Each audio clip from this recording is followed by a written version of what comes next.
galera, chegamos na parte 2 do tão esperado por duas pessoas, pelo tão esperado vídeo da segunda parte de como de fato foi a minha recuperação da cirurgia de expansão palatina ou expansão de maxila. Gravei o vídeo no mesmo dia do primeiro vídeo, tô gravando essa segunda parte no mesmo dia que eu gravei a primeira. Sim, estou, até porque estou com a mesma roupa, pois para que irei trocar se eu tô gravando um na sequência do outro, só estou dividindo para que fique uma coisa mais fluida, mas eu prendi meus cabelos, estou agora usando o meu famoso coque da derrota. O coque da derrota é o meu famoso penteado que nunca decepciona. Se você gostou do coque da derrota, escreve, gostei do coque da derrota. Enfim, gente, operei, estava indo pra casa quando terminamos a primeira parte. Como foi essa chegada e como foram os primeiros dias do pós-operatório? Os primeiros 5 dias foram críticos, eu diria. Eu não tava conseguindo comer nada sólido, só tava conseguindo comer sopa, suco, vitamina.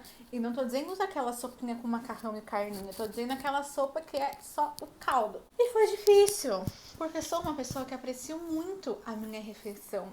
Mas eu já tava preparada, né? Sabia que ia fazer uma cirurgia na boca, já tava preparada pra ficar um tempo sem comer. Além disso, houveram alguns agravantes que deixaram a situação um pouco mais delicada. Logo que eu voltei do hospital, explodiu o negócio do corona aqui no Brasil. Eu operei no dia 11 de março, acho que dia 14 ou alguns dias depois, já foi decretada a quarentena, então a coisa começou a ficar muito delicada por causa disso. Então, o mundo tava um pouco de ponta cabeça. Eu lá, acabado de fazer uma cirurgia, precisando de cuidado, me sentindo mal por várias coisas, então foi um momento muito delicado. Eu achava que eu ia fazer a cirurgia e o meu mundo ia parar um pouco, mas daqui a pouco eu ia estar de volta. Acontece que nesse meio tempo o mundo todo parou, então foi muito complicado, especialmente a primeira semana. Com 5 dias, o inchaço já diminuiu bastante. Eu fiquei roxa, bem roxa, aqui assim, aqui, como vocês estão vendo nas fotos. Mas depois do 5º dia, o inchaço já tinha diminuído bastante. O roxo foi diminuindo gradualmente, né? É uma coisa que demora. O que acontece nessa cirurgia? Você opera com o aparelho Helix, como eu falei anteriormente. Mas não é só operar com o aparelho para o aparelho lá segurar seu céu da boca abrindo. Você tem que ir ativando todos os dias com uma chavinha, você vai rodando. E assim, você opera, o médico abre o tanto que ele precisa do osso na cirurgia para saber como que tem, quanto que ele tem que mexer. Mas depois ele volta, fica tudo fechado, você sai da cirurgia com o dente fechado.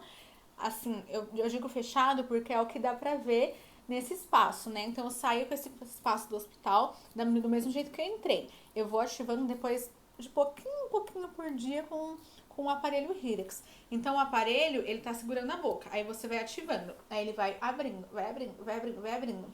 E essa abertura, ela é muito visível por esse espaço que se chama diastema. Eu aprendi o nome, eu estou tentando não esquecer para falar para as pessoas sobre ele. Ele fica muito visível por causa disso.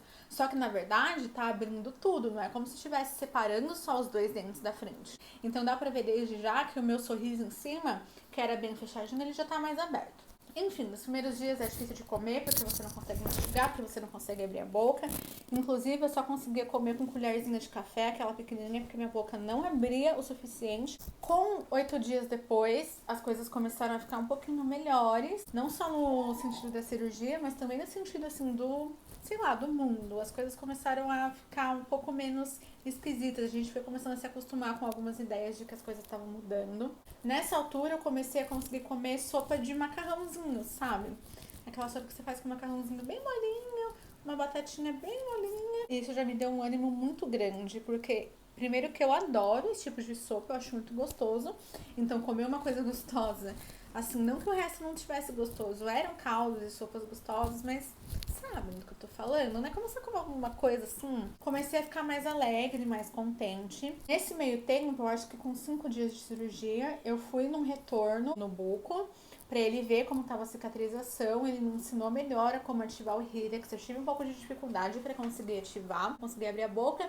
Aí você tem que enfiar uma chavinha lá dentro e girar de um jeito certo, que não sei o que. Isso foi um momento que eu até fiquei muito preocupada junto com a minha mãe. A gente quase entrou em desespero, porque não conseguia ativar o raio do Helix. Aí, enfim, com uns 12 dias, eu consegui comer arroz com feijão e batatinha amassada. E, gente, vou falar uma coisa. Eu nunca me senti tão grata por um prato de comida. Isso acabou mudando muito a minha relação com a comida, de coração. Eu nunca fui dessas pessoas que rezam antes de comer, que sempre agradecem e tal.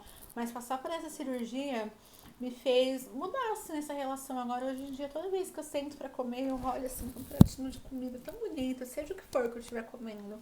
E eu me sinto muito grata. Eu agradeço, assim, na minha cabecinha, no meu coração. Com 15 dias eu já consegui comendo umas carninhas mais molinhas, tipo uma carne cozida. Aí a partir daí eu fui conseguindo comer aos pouquinhos. Você fica com um pouco de medo de comer certas coisas, porque você não sente segurança, né? Poxa, seu osso aqui tá quebrado. Por mais que isso não faça com que você sinta no dente diretamente, mas você perde um pouco da segurança quando você vai comer. Lá pros 20, 21 dias, eu voltei ao médico mais uma vez e a gente tirou os pontos. Eu acho que esse foi um ponto onde as coisas começaram a melhorar ainda mais, porque os pontos, além deles darem um desconforto na boca, estava tudo com... O corte, ele é feito aqui assim, né? Bem aqui. Então, tudo isso daqui lá por dentro tava com ponto. É desconfortável pra comer, é horrível pra limpar corretamente, fazia ficar um pouco mais dolorido, afinal tinha um corpo estranho ali em você. Então, depois que a gente tirou os pontos, tudo foi melhorando muito. Minha cicatrização foi muito boa durante todo o processo. Eu tomei todos os remédios religiosamente. Então, tudo correu bem, tudo correu como esperado. E aí, com 30 dias, eu sempre ia mandando, como a gente tava numa quarentena, eu moro na Praia Grande. Os meus médicos ficam lá em São Paulo. Era tranquilo pra ir antes, porque eu trabalhava lá em São Paulo, então eu tava todo dia lá, né, pra ir em consulta e tal. Depois que eu operei e começou a quarentena, não dava pra eu ficar indo toda hora pra lá. Então, eu fui só nos momentos de necessidade, como tirar o ponto, no primeiro retorno que foi pro médico ver como tava, porque era muito importante ir. Mas depois disso, pra eles irem vendo a abertura dos dentes, eu fui mandando fotos e vídeos tanto pro buco quanto pra minha horta. A gente foi fazendo consultas online pra ir mostrando.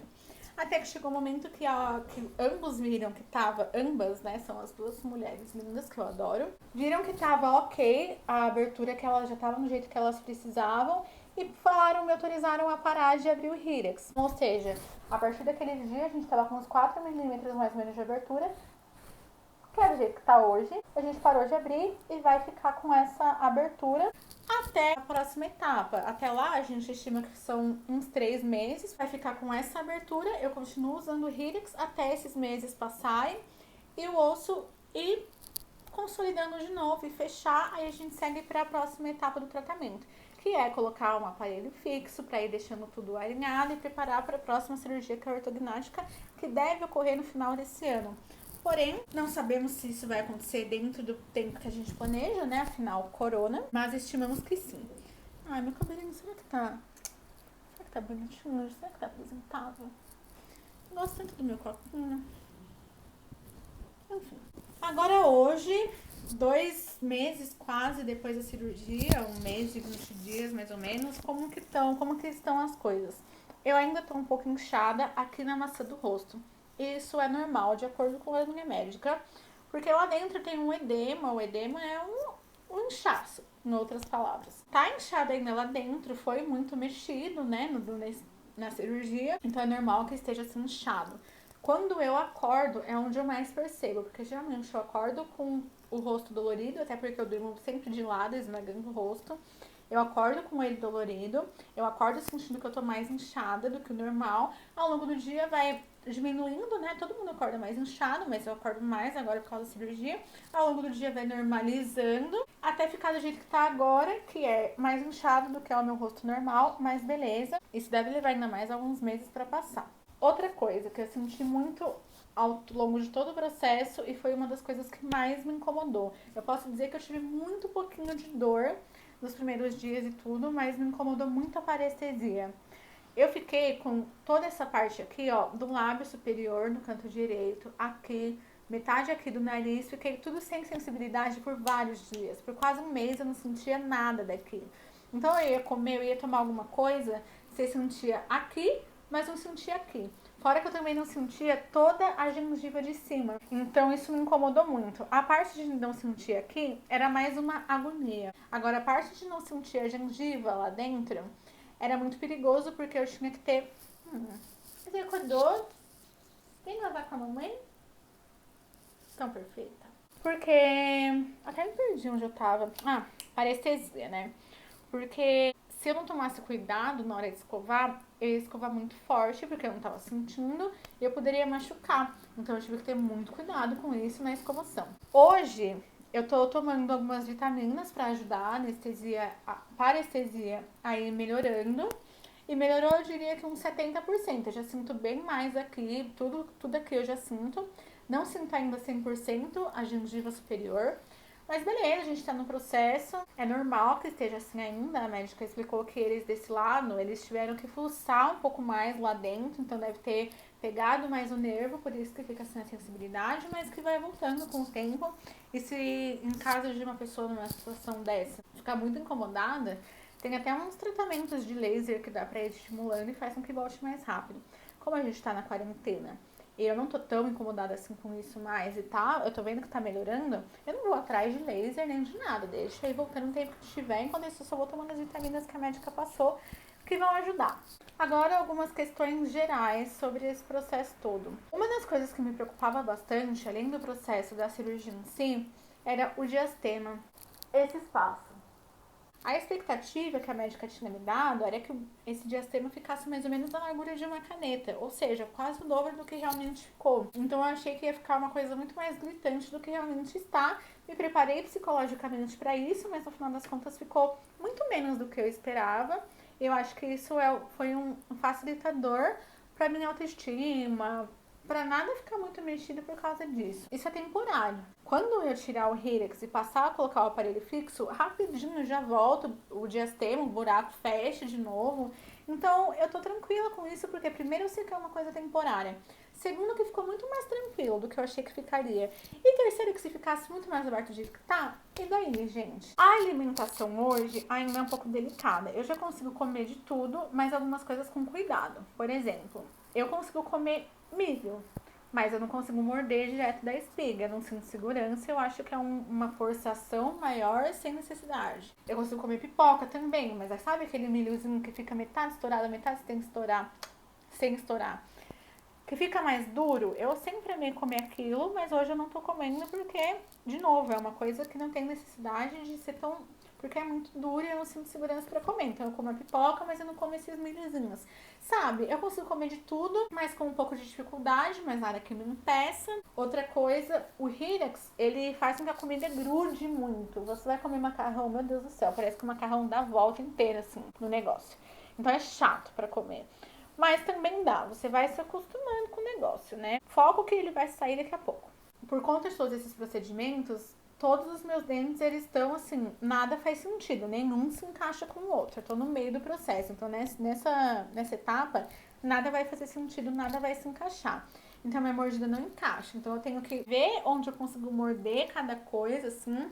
Não tô conseguindo morder direito de um lado, eu mudo pro outro, pra ver como que fica melhor, como que eu consigo ir fazendo a mastigação, porque os dentes não se encaixam. Não é assim, um dente no outro você vai mastigando. Não, é um aqui, o outro aqui. Então eles não se encaixam direito, eles pegam uma pontinha, tá uma zona. Mas nada que também me impeça de conseguir comer, então eu tô tranquila quanto a isso. Coisas que eu recomendo se você for fazer essa cirurgia. Primeiro, compre uma escova de dente infantil, com a cabeça bem pequenininha e com cerdas bem molinhas, porque vai ser difícil de escovar o dente. Uma escova de adulto grande vai ser difícil de você conseguir fazer com que entre na sua boca e alcance os dentes. E com cerdas muito duras, é complicado porque sua gengiva vai estar costurada, então pode machucar. Outra coisa também, eu recomendo ter um pacotinho de gás em casa, porque principalmente nos primeiros dias depois da cirurgia, eu não sei explicar o que é, nem como se forma, mas ficam umas placas assim grudadas nos lábios e nas gengivas, e é muito difícil tirar escovando. Então se você pega, coloca uma gazezinha no dedo e vai umedecendo com água limpa, aí você consegue ir esfregando e isso vai fazendo uma limpeza melhor. Mais uma coisa, tenha um Bepantol de pomada em casa ou qualquer balm hidratante labial, porque o lábio resseca pra caramba. O meu lábio já é muito ressecado, sempre. Eu praticamente bebo o Bepantol o dia inteiro. Mas depois da cirurgia ele ficou mais ainda. Acho que até porque você não fala muito, você tem dificuldade de beber água. Outra coisa, aliás, é que você tem que se forçar a beber bastante água e a comer direito pra não ficar fraco e tudo mais. Especialmente beber muita água mesmo, pra ajudar na hidratação e ajuda com o ressecamento dos lábios. Mas ainda assim eu acho interessante que tenha qualquer manteiga de cacau pra ir passando ao longo do dia nos lábios, pra que eles não fiquem tão rachados, né? Mais uma coisa também que eu recomendo é que você tenha um canudo desses reutilizáveis em casa, porque a alimentação de algumas coisas fica muito mais fácil com canudo, para você beber vitamina, todo esse tipo de coisa, fica mais fácil com um canudo. Então, pelo menos para mim foi mais fácil para várias coisas. Então, eu recomendo que você tenha, né? Mas daí você vai só quem viveu sabe, Gabi. Só quando você operar que você vai ver o que é melhor ou não. Mas eu recomendo. Eu fiquei 14 dias de atestado médico, mas quando eu saí do atestado eu já estava em quarentena, então eu continuei em casa, trabalhando mais de casa. Quando eu tirei os pontos, o médico já me liberou para fazer atividade física, mas eu comecei a fazer bem fraquinho, assim, fazer em casa. Uma coisinha mais tranquila pro corpo ir voltando, afinal eu fiquei mais de 20 dias parada e praticamente o dia todo deitada. Agora, no geral, meu pós-operatório foi um pouquinho mais delicado do que eu pensei que fosse, mas eu acho que foi por causa de todo aquele momento emocional delicado, por tudo que aconteceu lá no começo. Acho que por isso que nesse começo eu fiquei um pouco mais fragilizada emocionalmente, um pouco mais abalada. E isso acabou afetando na forma como eu me senti em relação à cirurgia. Mas um dia de cada vez as coisas foram melhorando. Teve momentos que eu fiquei, tipo, eu deitava na cama e só pensava em quando aquilo tudo ia acabar. Mas foi mais rápido do que eu pensei e tudo passa. Então foco no resultado. O que eu tentava pensar o tempo todo era foco no resultado. Eu tô fazendo uma coisa que vai me ajudar muito, porque, mais uma vez, o meu problema não era só estético, era funcional. Se eu não fizesse todo esse tratamento, eu poderia ter muitos problemas no futuro, porque minha mordida não encaixava. Então, toda vez que eu mordia, eu ficava forçando. E aí os nervos de toda essa região aqui da ATM lá por dentro, eles iam ficando cada vez mais enrijecidos, fragilizados. Então eu precisava fazer essa cirurgia e eu tô aliviada que eu tô fazendo já todo o processo. Eu sei que ainda tô na metade do processo, ainda tem muita coisa pela frente, tem que colocar aparelho, ainda tem que fazer a cirurgia ortognática, que eu acho que é a parte mais crítica de todas. Mas eu tô tranquila, eu tô dentro de um processo, eu tô focando no resultado, então eu tô positiva e vamos que vamos. Agora a minha recomendação principal, eu até soltei o cabelo pra falar sobre isso, é que você se prepare mentalmente e emocionalmente para passar por esse processo. Na verdade, que você tenha uma inteligência emocional, digamos assim, que vai te ajudar a passar não só por uma cirurgia desse tipo ou de qualquer outra, mas por qualquer situação mais delicada da sua vida. Essa é a maior recomendação que eu posso te dar. Da sua saúde, da sua recuperação, do seu tratamento, o médico vai cuidar, deixa que o médico cuide e você só segue o que ele te fala. Mas da sua saúde mental e emocional, a responsabilidade é toda sua. Então, presta atenção com carinho nessa parte. Eu tenho certeza que eu ter me preparado emocionalmente para passar por todo esse processo está sendo absolutamente crucial para eu passar por tudo isso de uma forma bem positiva, assim, sabe? Por mais que tem uns perrengues e tal, mas eu acho que eu tô lidando bem até com isso. Mas o que eu tô fazendo, que raiz que eu tô fazendo para eu conseguir ter um maior equilíbrio emocional? Bom, não posso falar tudo de uma vez, né, amores? Não posso fazer com que esse vídeo fique maior do que ele já está. Então, para saber o que eu faço, para saber tudo que me ajuda a ter um equilíbrio emocional, não digo que é absoluto, porque ninguém é, mas um equilíbrio, um preparo emocional maior para lidar com todo esse tratamento e com tudo na minha vida, você vai precisar estar se inscrevendo neste canal, porque vou compartilhar tudo que eu faço, mas em alguns próximos vídeos. Pode parecer abstrato essa coisa de inteligência emocional e não sei o que lá, mas não é. Com prática simples a gente consegue colocar as coisas em prática.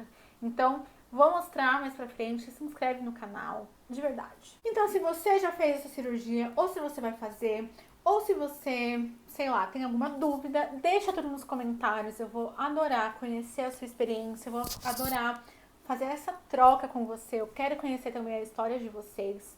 Antes de eu fazer essa cirurgia, foi muito importante pra mim ver a experiência de outras pessoas, então eu espero que eu tenha contribuído para a sua experiência de alguma forma. Então deixa aí tudo nos comentários, se tem dúvida, Se achou que o meu coque da derrota é muito bonito ou muito feio, mas se for feio, não deixe nos comentários porque eu vou ficar muito triste, porque ele é importante pra mim. Deixa o like no vídeo porque é um termômetro pra eu saber se isso tá fazendo sentido pra você.